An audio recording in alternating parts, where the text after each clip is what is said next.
제가 과거에 IMF가 오는 그날 어디에 있었냐 하면 제가 사이판에 있었어요.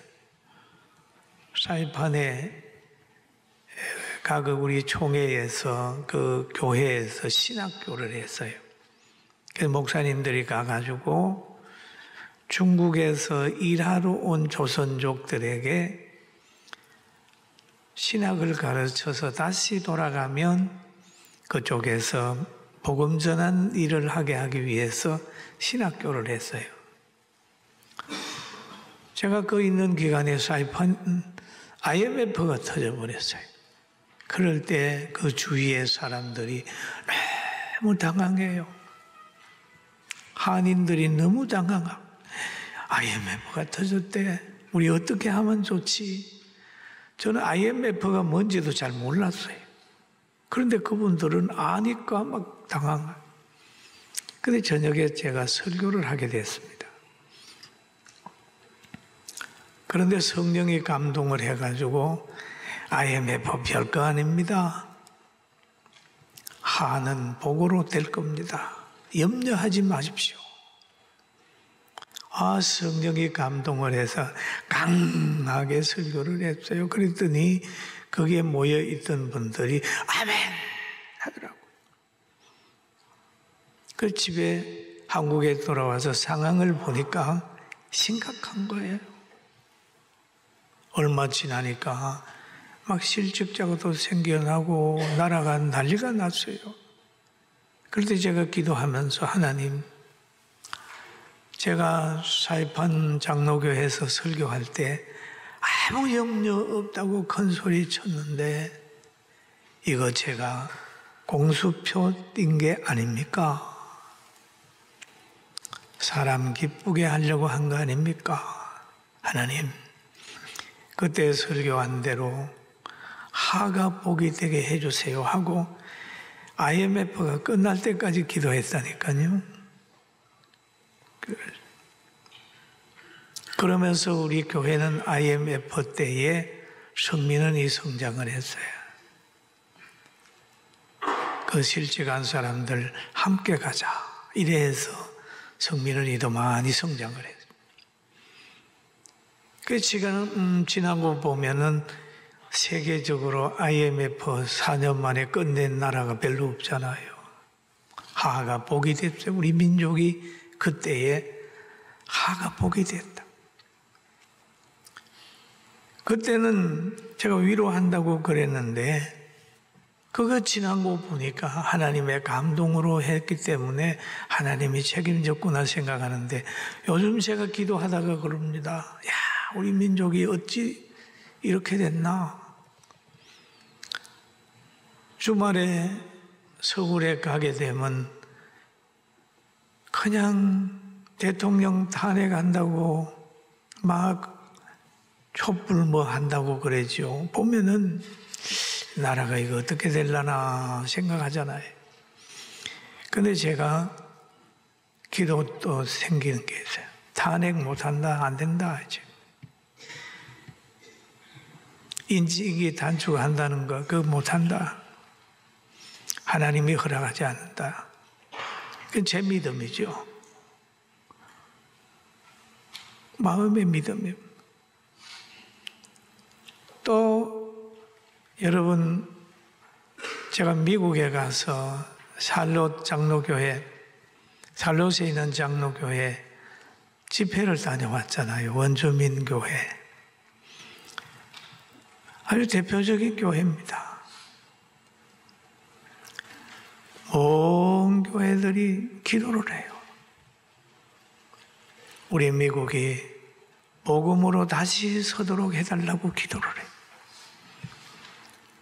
빌리 그램 목사님의 기념관을 가봤더니 거기에 장례식 하는 가정이 쭉 있는데 트럼프 대통령의 사진도 있고 굉장히 거기에 청교도들 후회답게 뭔가를 하는 모습을 제가 봤어요.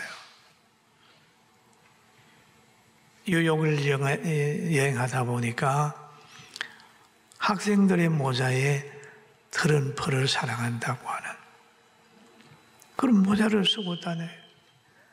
야, 미국 대통령이 트럼프 대통령이 되나 보다 생각했는데 한국에 와보니까 상황이 완전히 달라요. 또 걱정을 했죠.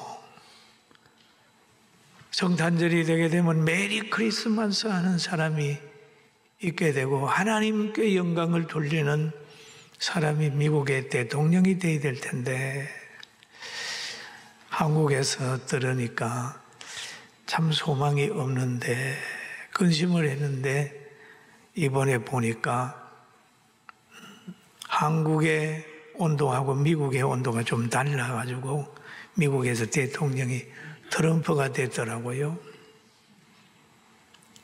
세계를 품으려고 하면 세계의 대통령들의 관심이 있고 한국만 생각을 하면 한국만 관심이 있겠지만은 우리 교회는 세계를 품는 교회가 되어야 되니까 이제는 미국 대통령까지 관심을 가지는 거예요. 할렐루야. 아멘. 지금 관심인 거예요. 잘못하다가 보면 우물 안에 있는 우리들이 정보가 잘못돼 가지고 지식 도둑 맞고 가치관 도둑 맞겠구나 하는 생각이 들었어요. 그러니까 언론이나 유튜브에 휘둘리지 말고 하나님의 말씀을 믿고 성경적 세계관을 가지고 세계를 보고 나가기를 주의 이름으로 축원합니다. 제가 이런 얘기를 했으니까 기도 제목이죠. 끝까지 간다. 가야 된다.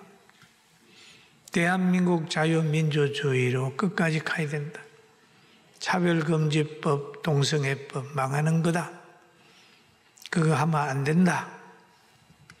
그렇게 말했으니까 여러분 그거 안 되려고 저는 또 기도해야 되잖아요. 우리 같이 기도합시다. 할렐루야. 아멘. 그렇게 돼야 돼요. 나라 살려야 되죠. 그리고 저는 또 생각을 했어요. 한미일 관계는 어떻게 될 거냐 생각을. 한미일 관계는 잘 될 거다. 왜냐하면 미국 대통령도 창조를 믿는 사람이잖아요. 진화가 아니고 창조 믿는 사람이잖아요. 미국 교회가 목회자들이 그의 머리에 손을 얹고 축복 기도를 해요.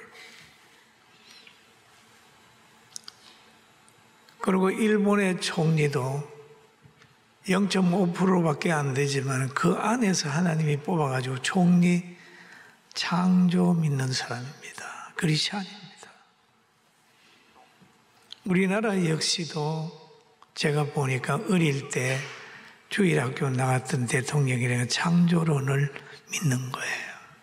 그럼 셋이 모이면 사상적 동질, 신앙적 동질, 자유에 대한 동질, 시장경제의 동질, 창조론의 동질이 있으면 잘 통할 수밖에 없다. 생명을 사랑하게 되니까. 그래서 대한민국 그리고 통일은 어떻게 될 거냐? 안 될 수 없다. 된다. 통일은 된다. 그냥 통일되게 되면은 믿는 우리들이 그 잘못 배운 사람들로 통하여 일어나는 혼돈을 한국 교회가 진리로 세워나가야 됩니다. 할렐루야. 아멘. 그 각오를 하면서 열심히 사는 거예요. 열심히 사는 거예요. 이제는 뭐 환경 때문에 뭐 누구 말에 왔다 갈 거 없어요. 그냥 가는 거예요, 우리는. 그래서 오늘 절기를 지키라라고 하는 말씀을 다시 생각을 합니다. 제가 이 설교를 한 40분 이상 한 것 같아요. 맥주감사, 추수감사 46년 설교를 했으니까 얼마나 자주 했겠어요. 근데 할 때마다 느낌이 달라요. 어린아이 때 밥 먹는 거 하고 청년 때 밥 먹는 거 하고 장년이 때 밥 먹는 거 하고 느낌이 다르듯이 메시지가 느낌이 다릅니다. 달라요. 성경을 읽을 때마다 새로워요. 날마다 새로워요. 하나님께서 아브라함을 믿음의 조상으로 불렀습니다. 불러가지고 100세의 아들을 놓게 하는데 그 아들이 이삭입니다. 그 이삭은 야곱을 낳아요. 야곱은 또 12 부인에게서 12명의 자녀를 낳습니다. 그래서 흉년에 떠밀려가지고 그 야곱의 후손인 70명이 애굽으로 내려가요. 먼저 하나님이 요셉을 애굽에 보내가지고 종리로 만들어 놓은 상태예요. 거기에서 400년 동안이 지나게 되니까 하나님을 사랑하는 그 후손들이 엄청 많이 불어났어요. 그러니 애굽에 있는 사람들, 요셉을 알지 못하는 왕이 돼가지고 가만히 보니까 자기 민족 속에 한 민족이 들어와 있단 말이에요. 이스라엘 민족이 들어와 있는데 그 이스라엘 민족은요 늘 하나님의 말씀을 믿고 살기 때문에 어디 동화가 되지 않아요. 동화가 안 돼. 그러니까 그들이 두려워가지고 박해를 합니다. 남자아이가 태어나면 갖다 버려라. 산파들을 보고 죽여라. 그랬지만은 하나님께서 그 민족을 사랑해가지고 계속해서 번성시켰습니다. 그래서 하나님이 모세를 준비시켜가지고 이스라엘의 지도자를 만드는 거예요. 왕궁에서 들어보내 교육시켜가지고 지도자로 만들어요. 그런 다음에 모세를 통해서 이스라엘 백성들을 애굽에서 끌어내는 거예요. 택한 백성입니다. 그런데 애굽에서 끌어내려고 하니까 바로가 이스라엘 백성을 안 놔주는 거예요. 왜 안 놔줄까요? 종으로 부리는데 놔주겠어요? 일식이는데. 그러니까 하나님이 10가지 재앙을 모세를 통하여 그 민족에게 내렸지만 항복을 안 해요. 항복을 했다가도 문제가 해결되면 안 하는 거예요. 그래서 마지막 10가지 재앙을 행할 때에는 바로 양을 잡아가지고 고기를 먹고 피를 문설주에 바르는 거예요. 그래서 밤에 장자를 치는 영이 쫙 돌아다니다 피가 있는 집에는 넘어가는 거예요. 피가 없는 집에는 들어가가지고 장자를 쳐버립니다. 그래 애굽에 있는 모든 가정이 다 장자가 죽어요. 그러니까 바로가 항복을 합니다. 빨리 나가라.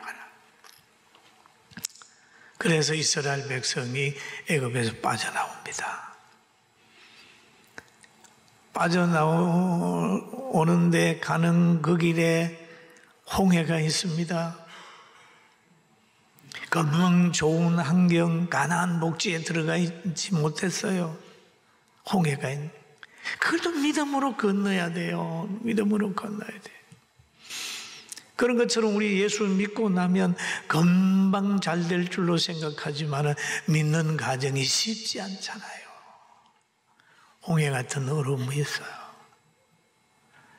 과거에 세상에 있을 때는 친구도 있고 음식 먹는 자유도 있었는데 예수 믿고 나니까 친구도 떨어져 버리고 주일날 교회 와버리게 되고 또 어디 놀러 갔다 오면 양심의 가책이 자꾸 들고 문제가 생기게 되면은 아이고 내가 예수 믿어가지고 내가 과거에 예수 믿던 신이 노해서 나를 이렇게 하는 게 아닌가. 별별 생각 다 하면서 자꾸 갈등하는 거예요. 그래서 홍해를 건너가면은 그게 끝이 아니에요. 강양 40년 동안 있는 거예요. 강양 40년 동안 있는데 거기에는 음식이 너무 단조로워요. 애굽에 있을 때는 술도 먹고 마늘도 먹고 뭐 있었는데 그 강야에 가니까 항상 메추라기와 만나밖에 없는 거예요. 하나님의 능력은 체험하게 되지만 별로 재미가 없어요. 하나님 중심이었어요. 그런데 애굽의 요소로 강야에서 생활하는 건 고문입니다. 힘들어요. 여러분 세상적인 가치관을 가지고 신앙생활 하려고 그러면 얼마나 힘든지 몰라요. 힘듭니다. 과거에 서울의 큰 교회에 유명한 어느 박사님이 그런 얘기를 했대요. 야, 우리 교회도 좀 수준을 높여보자. 교회처럼 이렇게 미개한 곳이 없다. 뭐 그런 얘기를 했다고. 왜? 목사님이 설교하는데 초등학교 나온 사람, 무학, 대학원, 박사 다 한 자리에 놓고 어떻게 설교를 하느냐. 얼마나 교육학적으로 보면 이건 말도 아니다. 이런 주장을 했다고 그래요. 여러분 맞는 말 같지요? 여러분 교회는 지식을 얻으려고 오는 데가 아니라 교회는 신령한 가정이고 하나님의 말씀은 생명의 양식입니다. 할렐루야. 아멘. 아멘. 여러분 식사하는데 대학 나왔다고 해가지고 뭐 다른 데 밥 차려줍니까? 그러니까 완전히 교회를 잘못 인식하게 되면 세상적으로 보면 안 돼요. 또 어떤 사람이 그러잖아요. 과거에 어떤 분이 저보고 그래. 목사님 제가 큰 고기를 전도했습니다. 고기가 뭐 교회에 큰 고기가 있고 작은 고기가 있냐고. 뭐 그랬더니 목사님 있지요. 돈 많고 권력 있고 배경 좋고 많이 배운 사람이 큰 고기잖아요. 그런 사람들이 있어야 뭐 되잖아요. 제가 그랬어요. 야, 큰 고기가 어디 있냐. 더 오염된 고기일 수 있는 거지. 나는 그렇게 생각하지 않는다. 나는 그렇게 생각하지 않는다. 모든 사람은 하나님 앞에 똑같은데 예수님이 보기에는 바리새인과 제사장과 장로들과 왕보다는 저 바다에서 고기 잡는 베드로, 요한, 야고보 이 사람들이 더 귀하기 때문에 제자 삼았다. 그런 거예요. 여러분 교회에는요 하나님의 눈으로 사람을 보면 전혀 다를 수 있어요. 교회를 잘 이해하게 되길 주의 이름으로 축원합니다. 그래서 강야에서 많은 시간을 보냅니다. 애굽의 요소가 강야에서 다 빠지는 거예요. 가나안에 들어가서 살 수 있는 그런 가치관을 강야에서 가지는 겁니다. 그래서 인도한 모세는 세상을 떠나고 바로 모세의 시종 여호수아가 이스라엘 백성들의 지도자가 됩니다. 그래서 요단강을 건너 여리고성을 정복하고 다시 어디로 가느냐? 가나안 복지, 행복의 땅으로 가는 거예요. 그런데 여호수아가 지도자가 되고 나니까 여호수아가 당황했어요. 모세는 많은 왕궁에서 교육받고 여러 가지 환경을 거쳤기 때문에 좀 담대했는데 여호수아는 그렇지 않았어요. 모세의 시종이에요. 그러니까 하나님께서 여호수아에게 하신 말씀이 여호수아 1장 7절에 말하고 있습니다. 우리 같이 한번 읽어볼까요? 오직 강하고 극히 담대하여 나의 종 모세가 내게 명하는 그 율법을 다 지켜 행하고 좌로나 우로나 치우치지 말라. 그리하면 어디로 가더니 형통하리니 라고 얘기를 하지요. 여기 보면 지도자의 제일 덕망이 1번은 담대함. 담대함, 강하고 담대하라. 여호수아야 강하고 담대해라. 두 번째로 지도자가 가져야 되는 것은 기준입니다. 기준. 이 율법책을 내 입에서 떠나지 말게 하며, 하나님께서 주신 율법 말씀이에요. 율법책을 내 입에서 떠나지 말게 하라. 항상 이 말을 하라. 그리고 주야로 묵상하며 그 안에 기록된 대로 다 지켜 행하라. 하나님 각 사람에게 내 하나님 여호와께 주신 복을 따라 그 힘대로 드릴지니라. 힘대로 드릴지. 힘들다고 하지 말아요.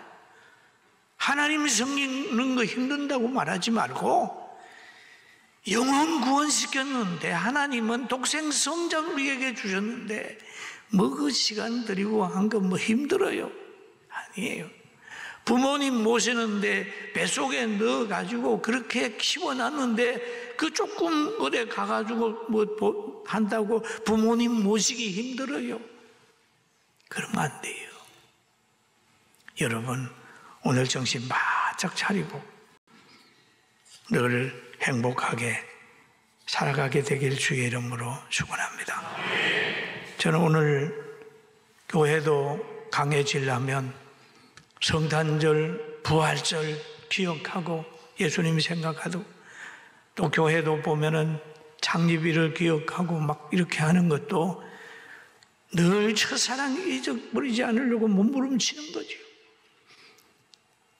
제가 생각해 보니까 저는 46년까지 하나님에게 받은 사랑밖에 없어요. 내가 한 건 뭐 있어? 저 농부들이 하는 것, 일하는 것 비하면 내가 하는 건 뭐 있어? 과거 그런 얘기를 했잖아요. 새벽기도 쉽지 않더라고요. 그런데 새벽기도를 떡 나오면서 야, 새벽에 진짜 힘들다 생각했는데, 청소하는 분이 보통 보면 3시, 4시 일어나가지고 새벽에 하거든. 보면서 아, 저분들은 새벽에 청소도 하는데 나 이거 새벽기도 하는 거 힘든다고 하면 안 되지. 그때부터 새벽기도 힘든다 소리는 안 했어요. 그러나 목회 오래 하면서 몸이 말을 안 들어 새벽기도 신역은 있습니다만, 여러분, 예수 믿는 거 힘든 거 아니고, 부모님 돌보는 거, 모시는 거 힘든 거 아니고, 자녀 키우는 거 힘든 거 아니고, 내가 해야 될 일이라고 생각하고 즐겁게 합시다. 옆 사람 보고 즐겁게 삽시다. 아멘. 즐겁게. 다음 주간은 어떤 주간입니까? 추수감사 주간. 즐겁게, 즐겁게. 멀리 계시는 분도 추수감사절에는 오세요. 그리고 오셔서 그 다음 주에 성찬에 참여하세요. 추수감사절 교회 얼마나 복된 날입니까? 함께 와서 다 같이 기뻐하면서 예배드리고, 과거에 우리 추수감사절에는요, 떡을 몇 가마니를 해가지고 동네 다 나눠 줬어요. 근데 요즘에는 그 제도까지 없어졌는데 그건 정신입니다. 고아와 가부와 가난한 사람들을 돌보는 거, 추수감사절에는 그 정신을 가져라 라고 생각하면서 우리 성도들도 추수감사절을 즐겁게 힘대로 하나님께 영광을 위해서 맞이하게 되길 주의 이름으로 축원합니다.